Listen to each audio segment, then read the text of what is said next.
नमस्ते। 2 अप्रैल को मंगल जो है वो मीन राशि में शनि और सूर्य को जाके जॉइन कर लेगा। और जैसे कि मैंने अपने पहले वीडियोस में बात की थी कि जो मंगल ग्रह है वो इस समय जो है वो राहु के साथ प्लेस्ड है, और मंगल और राहु का जो कॉम्बिनेशन होता है वो इतना अच्छा नहीं होता, जिसकी वजह से हम लोग देख ही रहे हैं कि किस प्रकार के जो ग्लोबल इश्यूज जो हैं वो हो रहे हैं, हम देख सकते हैं। तो अब देखिए कि 2 अप्रैल से लेकर 10 मई तक मंगल जो है वो शनि के साथ मीन राशि में रहने वाले हैं।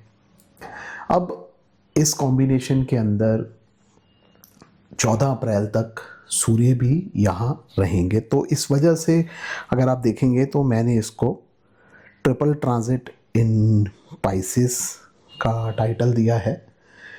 हमने ये ज़रूर लिखा है कि ये कॉम्बिनेशन जो है ये 2 अप्रैल से 10 मई तक रहने वाला है, लेकिन इसमें मंगल और शनि जो है ये 2 से 10 तक रहेंगे, लेकिन सूर्य इस कॉम्बिनेशन को 14 अप्रैल को जो है वो छोड़ देगा। अब देखिए, अगर हम इस कॉम्बिनेशन के बारे में बात करें तो जो ये त्रिग्रही योग जो बन रहा है, यहाँ पर आप देख सकते हैं कि मीन राशि जो है वो हैवीली एफ्लिक्ट हो रही है, क्योंकि देखिए मंगल शनि ये दोनों पाप ग्रह हैं, और साथ में सूर्य जो कि एक क्रूर ग्रह माना जाता है, ये तीनों एक साथ मीन राशि में बैठेंगे और एक प्रकार का काफ़ी विस्फोटक कॉम्बिनेशन जो है ये बनने वाला है, स्पेशली 2 अप्रैल से लेकर 14 अप्रैल तक।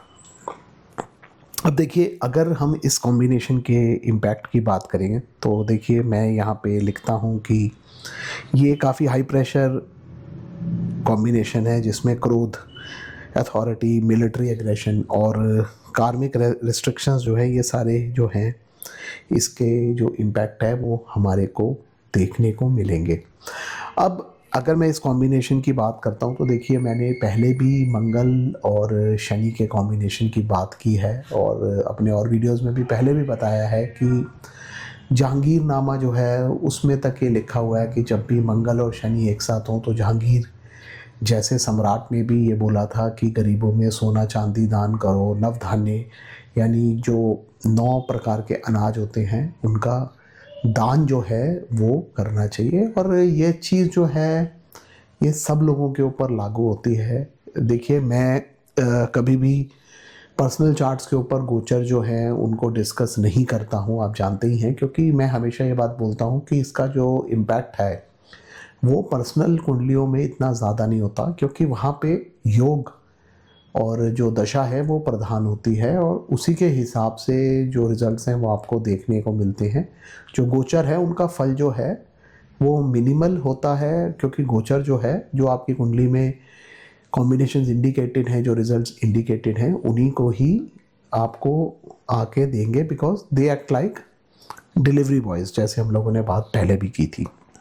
अब अगर हम आए मेदिनी ज्योतिष पे, तो मेदिनी ज्योतिष में जो ग्रह हैं इनका काफ़ी प्रभाव होता है, और हमारे को हमेशा गोचर जो हैं इनको अलग अलग चक्रास में डाल के और देश की जो राशियां हैं, जो कुंडलियां हैं, उनके हिसाब से इसको हमेशा एनालाइज करना चाहिए। तो अब देखिए, जैसे मैंने पहले भी बात की थी संकट राशि चक्र की, तो संकट राशि चक्र में अगर आप देखेंगे तो वहाँ पे जो दृष्टियाँ हैं वो अलग चलती हैं, और वहाँ पे जो मीन राशि है वो मेष को और वृश्चिक राशि इन दोनों को भी इम्पैक्ट करती है। तो इस वजह से ये जो कॉम्बिनेशन है ये जो मीन राशि में बन रहा है ये मेष राशि को और वृश्चिक राशि इन दोनों राशियों को भी इम्पैक्ट करेगा। अब देखिए मेष जो है वो फायरी साइन है, वृश्चिक again is a watery sign, तो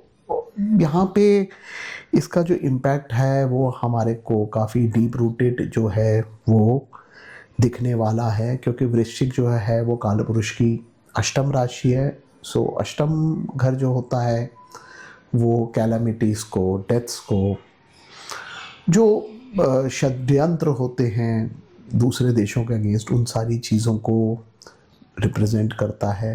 मीन जो है वो जल तत्व राशि है, जल का प्रभाव जो बहुत ज़्यादा है, और जनरली मैरीटाइम यानी नेवी को और जो पानी के रूट्स हैं, इन सारी चीज़ों को जो है वो मीन राशि जो है वो इम्पैक्ट करती है। और यहाँ पे आप देख सकते हैं कि मीन जो है वो हैविली आपको इफ्लिक्टेड मिल रहा है। तो अगर आप रिजल्ट्स की बात करेंगे तो जैसे मैं लिखता हूँ कि internal turmoil, sudden accidents, aggressive leadership shifts in regions associated with these signs, यानी कि ये जो भी राशियाँ हैं, इनसे जो भी कंट्रीज़ जुड़ी हुई हैं, उनके ऊपर इसका काफ़ी इम्पैक्ट आने वाला है। जो लीडरशिप है वो बहुत एग्रेसिवली जो है वो बिहेव करने वाली हैं, ये हमारे को बहुत क्लियर दिख रहा है। इनफैक्ट हम देख सकते हैं इस समय भी कि इस प्रकार के दुनिया के अंदर योग बने हुए हैं, किस प्रकार ईरान का, इज़राइल का, यूएसए का कॉन्फ्लिक्ट चल रहा है, और दूसरी तरफ रशिया और यूक्रेन की लड़ाई चल रही है। और चांसेस ये हैं कि वो भी बढ़ जाए, बिकॉज़ जब पिछले साल शनि और मंगल का ये कॉम्बिनेशन आया था, उस समय तो इज़राइल ने इराक के ऊपर अटैक किया था, और उधर रशिया और यूक्रेन में जो लड़ाई है उसकी इंटेंसिटी भी काफ़ी ज़्यादा बढ़ गई थी। और अगेन इस प्रकार का कॉम्बिनेशन जो है वो दोबारा से बन रहा है।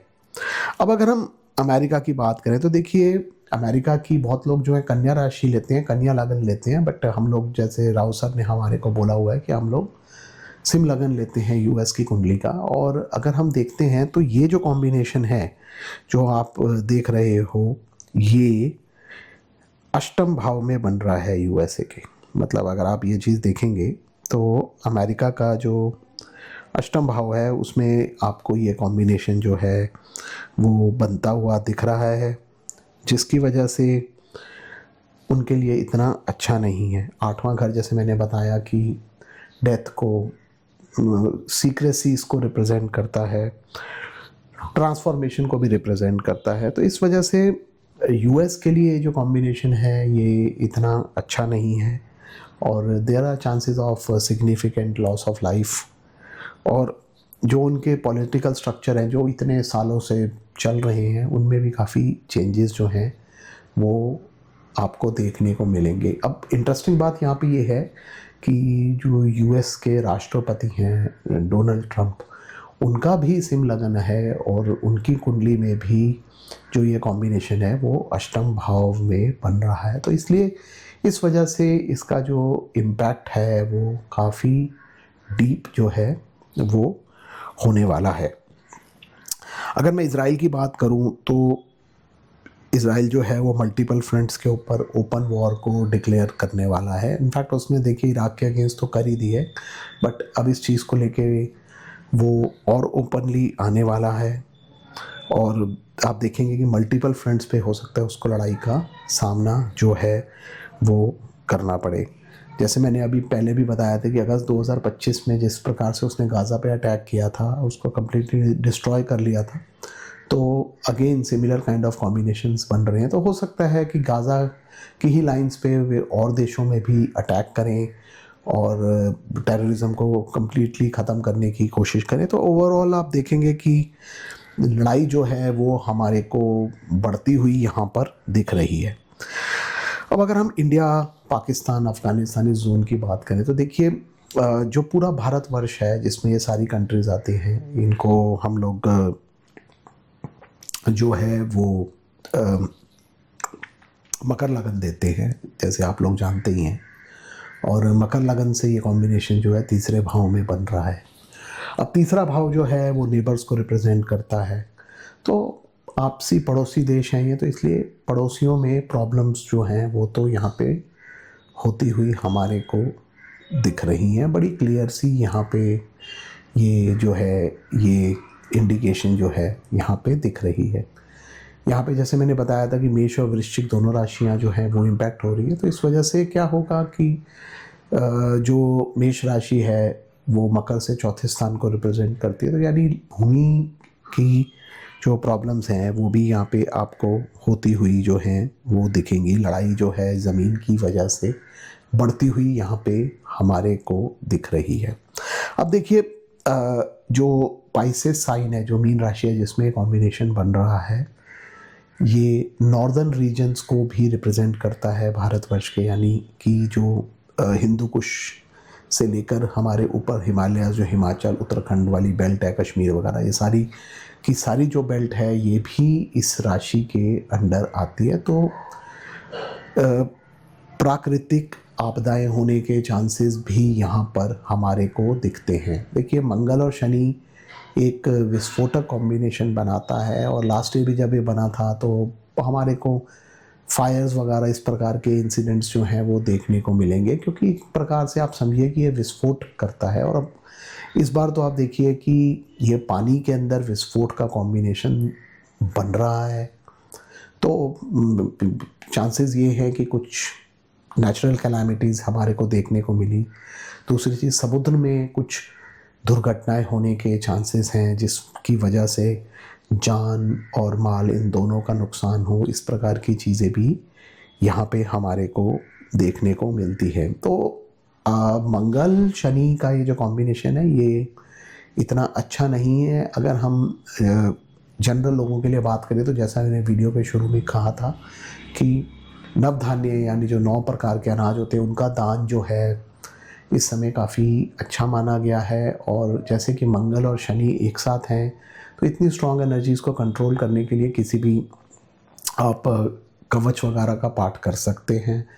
जैसे नारायण कवच हो गया या दुर्गा कवच हो गया, वो एक प्रोटेक्शन देता है। आप चाहे तो हनुमान चालीसा जो है उसको भी 7 बार पढ़ सकते हैं, और इससे जो है काफ़ी अच्छी प्रोटेक्शन जो है वो आप लोगों को मिल जाएगी। बाकी हम लोग 14 अप्रैल की जो कुंडली है, जो मेष संक्रांति आएगी, उसकी कुंडली लेके उसके बारे में भी बात करेंगे, क्योंकि आगे के लिए अगर हम देखते हैं तो मेष संक्रांति जो होती है उसको हम लोग जगत कुंडली बोलते हैं, और उसका जो इम्पैक्ट है वो काफ़ी स्ट्रॉन्ग रहता है विश्व के ऊपर। तो मैं मोस्ट प्रॉबेबली 2-3 दिन में उसके ऊपर भी आप लोगों से बात करूँगा कि उसका क्या प्रभाव जो है वो भारत के ऊपर और विश्व के ऊपर हमारे को देखने को मिलेगा। बाकी जो वर्ल्ड सिचुएशंस है वो तो हम सब लोग देख ही रहे हैं। तो अभी देखिए अप्रैल का महीना थोड़ा इसी प्रकार से रहने वाला है टर्मोइल का, और उसके बाद मई से चीज़ें जो हैं वो थोड़ी संभलती हुई यहाँ पे हमारे को दिख रही हैं। बाकी हम लोग अपनी नेक्स्ट वीडियो में इसके बारे में और डिटेल में बात करेंगे। धन्यवाद।